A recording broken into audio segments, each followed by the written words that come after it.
Welcome to Al Mustafa Global Village YouTube channel. Chapter number 12 loop construct के नाम से most important chapter.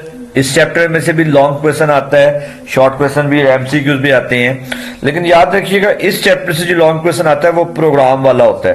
पहले हम इन स्टेटमेंट्स को पढ़ेंगे। सिर्फ 5 स्टेटमेंट हैं जो इसमें यूज होती हैं, while loop, do while loop, for loop, nested loop और गो टू स्टेटमेंट। और फिर इसमें से जो इंपॉर्टेंट प्रोग्राम्स आते हैं हम उससे डिस्कस करेंगे। सबसे पहले लूप कंस्ट्रक्ट की डेफिनेशन स्टार्ट कर रहे हैं। आपको याद होगा लास्ट चैप्टर में हमने जब डेसियन कंस्ट्रक्ट स्टार्ट किया था तो उससे पहले हमने कंट्रोल स्ट्रक्चर को यूज जो है डिफाइन किया था, that is use to execute control the flow of execution of the program. किस लिए यूज होता था? Flow of execution. हमने वहां 3 टाइप्स पढ़ी थी, सीक्वेंस स्ट्रक्चर, इसके अलावा डेसियन कंस्ट्रक्ट और लूप कंस्ट्रक्चर। तो लूप कंस्ट्रक्चर उसकी तीसरी टाइप है। The repeatedly execution of statement और set of statement is called loop. आप जब स्टेटमेंट को रिपीटेडली एग्जीक्यूट करना चाहते हैं तो उसके लिए आप क्या यूज करते हैं? उसके लिए आप लूप यूज करते हैं। इन लूप द स्टेटमेंट और set of statement execute for a fix number of time और until the given condition remains true. यानी कि आपकी जो प्रोग्राम स्टेटमेंट है वो 2 तरह से एग्जीक्यूट होती है, for a specific number of time और until the given condition remains true. यानी इस बेस पर तो 2 लूप्स हुए ना, एक कंडीशनल और एक काउंटर। लेकिन याद रखिएगा आपके पास लूप की 3 टाइप्स मौजूद है, while loop, do while loop और फॉर लूप। इन तीनों को एक्सप्लेन करते हैं।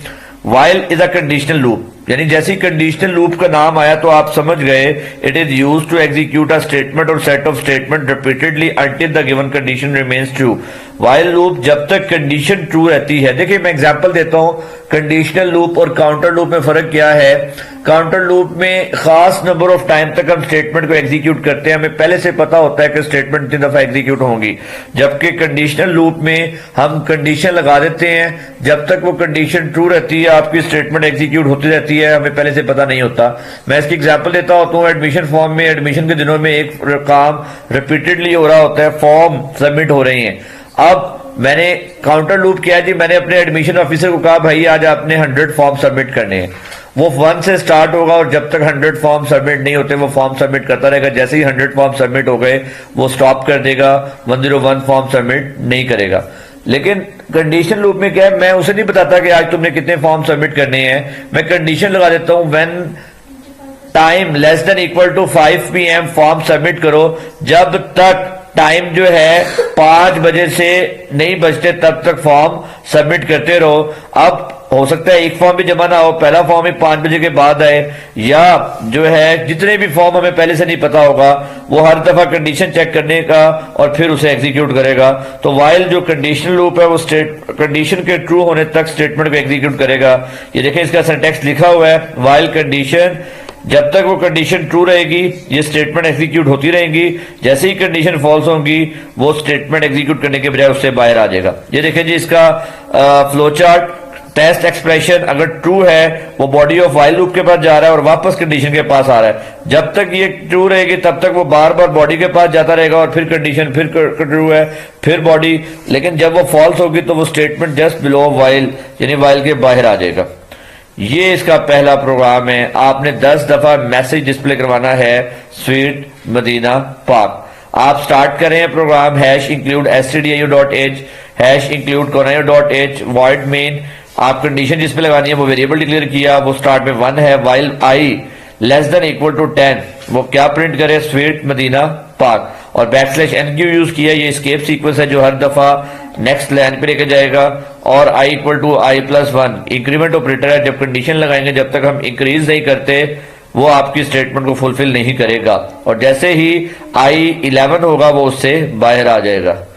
ये दूसरा प्रोग्राम है जी, आपने जिसमें 1 से 10 तक गिनती प्रिंट करवानी है, सेम है, सिर्फ printf में वो मैसेज के बजाय उसका फॉर्मेट स्पेसिफायर आ जाएगा, उसका फॉर्मेट स्पेसिफायर आ जाएगा। इसी तरह write a program that print first 50 odd numbers while using while loop के जरिए आपने पहले 50 ऑड नंबर प्रिंट करवाने हैं। ऑड नंबर के लिए 1 से स्टार्ट करेंगे और फर्स्ट 50 ऑड नंबर 99 तक होते हैं, फर्क ये होगा कि यहां हम इंक्रीमेंट 2 का लगाएंगे क्योंकि 1 के बाद हमने क्या प्रिंट करवाना है, 3 फिर 5 फिर 7 फिर 9। मोस्ट इंपॉर्टेंट प्रोग्राम कि आप पहले 5 नंबर प्रिंट करवाएं और उसके सम प्रिंट करें। तो आप क्या करेंगे, 2 वेरिएबल डिक्लेयर करेंगे, एक वो नंबर के लिए और एक उसके सम के लिए। कंडीशन लगाएंगे आप जो है while n less than equal to 5, वो 5 नंबर प्रिंट करे और सम के लिए आपने अंदर sum equal to sum plus n use किया हुआ है और उसके बाद बाहर आके उसे सम प्रिंट करवा देंगे। सबसे जो इंपॉर्टेंट प्रोग्राम है उसमें जो आपके पास write a program that input starting and ending number displays all odd numbers in the given range using while loop। आप क्या करना चाहते हैं, एक स्पेसिफिक रेंज के अंदर ऑड नंबर प्रिंट करने हैं। सबसे पहले तो आप स्टार्टिंग और एंडिंग नंबर आप जो है क्या करेंगे, एंटर करवाएंगे।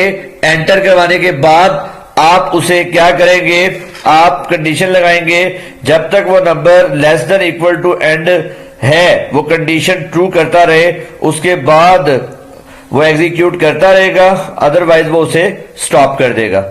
उसके बाद है do while loop. Do while loop भी कंडीशनल लूप है, ये भी स्टेटमेंट को तभी तक एग्जीक्यूट करेगा जब तक आपकी कंडीशन ट्रू रहेगी। फर्क क्या है, सिंटैक्स का फर्क है। डू पहले, डू के बाद स्टेटमेंट्स आती हैं और वाइल के बाद में कंडीशन आती है, यानी यहां स्टेटमेंट्स पहले आएगी, कंडीशन बाद में आएगी। जबकि वाइल लूप में आपकी कंडीशन पहले आती थी और स्टेटमेंट बाद में आती थी। तो ये देखें जी, पहले बॉडी आ रही है और अगर जब तक वो ट्रू है वो आपकी कंडीशन वो बार बार वापस बॉडी के पास जा रहा है और जैसे ही वो फॉल्स होगी वो उससे बाहर निकल जाएगा। फर्क सिर्फ इस सिंटैक्स का है, 3 मेजर डिफरेंस आते हैं इसमें। वाइल लूप में कंडीशन पहले आती है, स्टेटमेंट बाद में आती है, जबकि डू वाइल लूप में स्टेटमेंट पहले आती है, कंडीशन बाद में आती है। इसीलिए वाइल लूप में कंडीशन फर्स्ट टाइम में ही फॉल्स होगी तो स्टेटमेंट एक दफा भी एग्जीक्यूट नहीं होगी, लेकिन डू वाइल लूप में चूंकि स्टेटमेंट पहले आती है तो स्टेटमेंट एक दफा एग्जीक्यूट हो जाएगी, चाहे फर्स्ट टाइम जाके ही कंडीशन फॉल्स हो जाए। और वाइल की कंडीशन के बाद सेमीकोलन नहीं आता, डू वाइल की कंडीशन के बाद सेमीकोलन आता है। ये तीनों वो डिफरेंस हैं जो आपकी स्क्रीन पर डिस्प्ले हो रहे हैं। ये तीनों डिफरेंस हैं मेजर आपके वाइल और डू वाइल लूप में।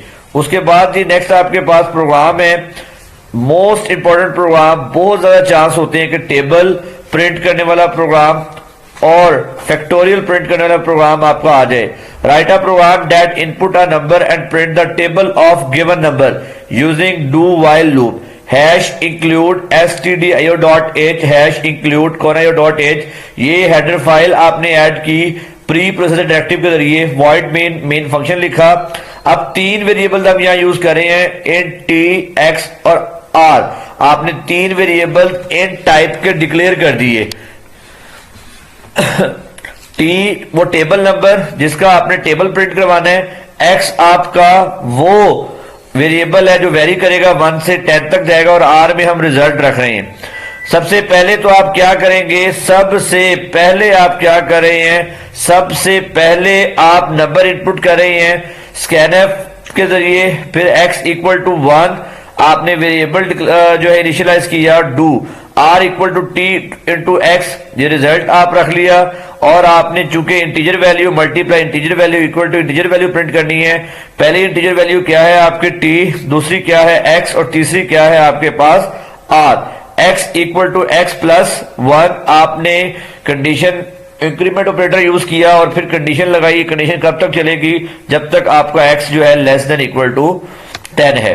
और वो आपका जैसे ही 1 पे ट्रू होगी, 5 मल्टीप्लाई में 1 इक्वल टू 5 प्रिंट कर देगा। फॉर एग्जाम्पल अगर हमने एंटर नंबर 5 किया है तो ये था आपका टेबल वाला प्रोग्राम। इसे अच्छे से कीजिएगा, अगर कहेंगे तो मैं आपको पेज पर भी ये समझा दूंगा अगर आप कमेंट में पूछेंगे तो। Factorial of given number, second most important chapter of this chapter. Factorial किसे कहते हैं, जिस नंबर का आपने फैक्टोरियल प्रिंट करना होता है 1 से लेकर उस नंबर तक हर बड़ा जो है डिजिट उससे मल्टीप्लाई होता है। यानी 5 का फैक्टोरियल प्रिंट करना है तो 1 multiply by 2 multiply by 3 multiply by 4 multiply by 5 वो मल्टीप्लाई होगा। इसके लिए भी हमने तीन वेरिएबल्स डिक्लेयर किए, इंट एन वो नंबर जिसका फैक्टोरियल प्रिंट करना है, एक्स जो 1 से लेकर मूव कर रहा है एन तक, और एफ जिसमें हमने फैक्टोरियल की आउटपुट रखनी है।